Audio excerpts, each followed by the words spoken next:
मी नेहमी मानले, life is a tragedy when seen in close up, but a comedy in long shot.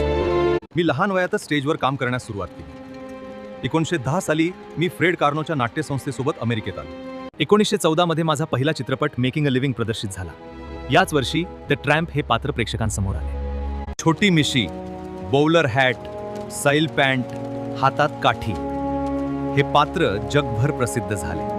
1919 मध्ये मी United artist या चित्रपट कंपनीची सहस्थापना केली. या माध्यमातून मला माझ्या चित्रपटांवर पूर्ण सर्जनशील नियंत्रण मिळाले. चित्रपट निर्मितीसारख्या क्षेत्रात असे सर्जनशील नियंत्रण मिळवणं त्या काळात फार मोठी गोष्ट होती. 1921 मध्ये प्रदर्शित झालेला द किड हा माझा पहिला पूर्ण लांबीचा चित्रपट. एका अनाथ मुलाशी असलेले नाते, विनोद आणि भावना यांचा सुंदर संगम यात साधला होता. द गोल्ड रश या 1925 मध्ये प्रदर्शित झालेल्या चित्रपटातील बूट खाण्याचा प्रसंग आजही चित्रपट सृष्टीतील आयकॉनिक दृश्य मानले जाते.